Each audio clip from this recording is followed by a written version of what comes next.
بسم اللہ الرحمن الرحیم۔ میرے ہاتھ میں ہمسایہ ملک کی ایک خبر ہے جس میں صاف بتایا گیا ہے کہ کس طرح مظلوم مسیحی خواتین کو ننگا اور برہنہ کر کے پریڈ کرائی گئی، ان کی عصمت دری کی گئی اور اس کے بعد انسانیت کا جنازہ نکال دیا گیا۔ اس کے جواب میں یورپین یونین میں قرارداد آئی جہاں مسلمانوں پہ ہونے والے مظالم اور خاص طور پہ مسیحی برادری کے ساتھ ہونے والی زیادتیوں کی مذمت کی گئی، اور اس کے ساتھ ہی نارتھ امریکہ میں بھی اس کے خلاف آواز اٹھائی گئی۔ جو ہی یہ سلسلہ شروع ہوا تو پاکستان میں ایک عجیب سا سلسلہ شروع ہوا اور قرآن شریف کو جلایا گیا اور نبی پاک صلی اللہ علیہ وآلہ وسلم کے نام کے ساتھ گستاخی کی گئی۔ مسلمان اس کو قطعاً برداشت نہیں کرتے، لیکن اس چیز کی بالکل اجازت نہیں تھی کہ کوئی بھی ایسے لوگ جا کر کسی بھی مسیحی کے گھر کو یا عبادت گاہ کو نقصان پہنچائیں۔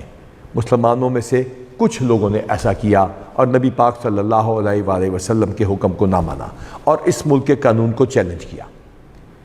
وہاں کی ریاست اور اسٹیٹ کا رسپانس دیکھ لیجئے، جائیے اور پڑھ لیجئے انٹرنیٹ کے اوپر، اور ہماری ریاست کا رسپانس دیکھ لیجئے۔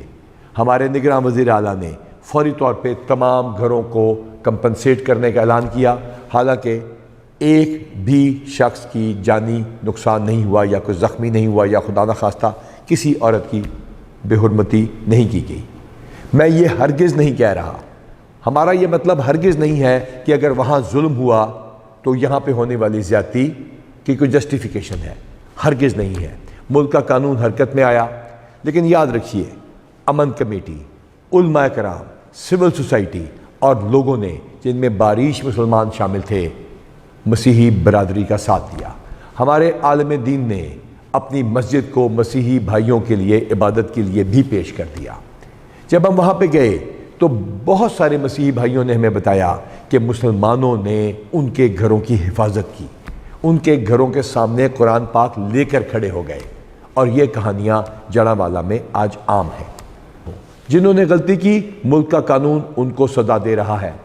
Artificial intelligence, video recordings, geo fencing, polygraph test اور ہر ٹیکنیک کے ذریعے ہم پولیس والے اور دیگر ایجنسیاں ان کے خلاف کارروائی کر رہے ہیں۔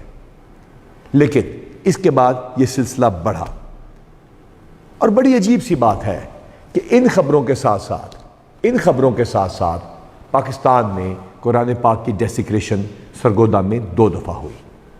مسلمان سراپا احتجاج بنے، لیکن انہوں نے قانون ہاتھ میں نہیں لیا۔ امن کمیٹیاں اور علماء اس کے لیے قابل تعریف ہیں۔ میں بہت شکر گزار ہوں مسیحی برادری کا کہ انہوں نے ہماری آواز کے اوپر ہماری اس التجا کو مانا کہ یہ قصور مسلمانوں کا نہیں بلکہ کچھ لوگوں کا تھا۔ اس بات پہ یہ واضح سا شک اٹھا کہ کہیں ایسا تو نہیں کہ ان خبروں اور اکراس دا بارڈر ہونے والی حرکتوں کی وجہ سے یہاں پہ توجہ ہٹانے کی کوشش کی جا رہی ہے۔ ایسا ثابت تب ہوا جب ہم نے سرگودا میں واردات کرنے والے ملزمان کو گرفتار کر لیا۔ ہم نے 21 لاکھ کیمراز کی جیو ٹیگنگ اور میپنگ کی ہوئی ہے۔ الحمدللہ ہم آرٹیفیشل انٹیلیجنس کے الگوریدمز کے ساتھ فیشیل ریکگنیشن کر سکتے ہیں۔ محمد صلی اللہ علیہ وآلہ وسلم کے عاشق اور شمع رسالت صلی اللہ علیہ وآلہ وسلم کے پروانے یہ سمجھتے ہیں کہ جنگ تدبیر ہے، کسی بھی سازش میں پاکستان کے مسلمان نہیں آئیں گے۔ میری پاکستان کے تمام مسلمانوں سے گزارش ہے، یہ نیٹ ورک بریک ہو چکا، ملزمان گرفتار ہو چکے اور وہ سازش بے نقاب ہو چکی جس کے ذریعے پاکستان میں فساد برپا کیا جا رہا تھا تاکہ اس سے توجہ ہٹائی جا سکے۔ میں بہت شکر گزار ہوں علماء دین کا، جنرل مسلمانوں کا جو کہ وہاں موجود تھے، تمام ان امن کمیٹیوں کا جنہوں نے بڑھ کے پاکستان کی اسٹیٹ کا اور ریاست کا ساتھ دیا، اور پاکستان کے عوام کا۔ میں بہت شکریہ ادا کرتا ہوں انٹیلیجنس ایجنسیوں کا، اور بہت زیادہ شاباش دیتا ہوں پاکستان کے بہادر سپوت فیصل DPO سرگودا اور اس کی ٹیم کا۔ شاباش فیصل، آپ نے ہمارا سر فخر سے بلند کر دیا اور پاکستان کو ایک سازش سے بچا لیا۔ میری درخواست ہے پاکستان کے عوام اور پنجاب کے تمام لوگوں سے کہ وہ سمجھ لیں کہ جنگ ایک تدبیر ہوتی ہے، دشمن کی چال میں مت آئیں۔ اگر ایسا کوئی بھی واقعہ ہو، خدا نخواستہ کوئی اور نیٹ ورک بھی یہ کام کرنے کی کوشش کرے تو فوراً پنجاب پولیس کا ساتھ دیں۔ ہم فورتھ کمنگ ہیں، ہم نے 2500 کے قریب کانسٹیبل سفید کپڑوں میں اسی کام پہ واچ پہ لگا رکھے ہیں۔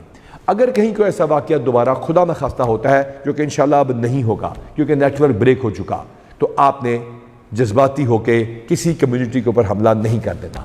یہ ایک سازش ہے، آپ نے اس میں نہیں آنا، آپ نے اعلی کار نہیں بننا، آپ نے نبی پاک صلی اللہ علیہ وآلہ وسلم کے احکامات پہ چلتے ہوئے ہمارا ساتھ دینا ہے، اسٹیٹ کا، ریاست کا ساتھ دینا ہے اور سازش کو بے نقاب کرنا ہے۔ میں بہت شکر گزار ہوں تمام علماء دین کا کہ انہوں نے ہمارا ساتھ دیا۔ میں بہت شکر گزار ہوں مسیحی علماء کا اور پاسٹرز کا کہ وہ بھی ہمارے ساتھ شامل ہوئے، اور سب سے بڑھ کے میں پاکستان کے لوگوں کا شکر گزار ہوں کہ انہوں نے اس سازش کو بے نقاب کرنے میں پنجاب پولیس کا ساتھ دیا۔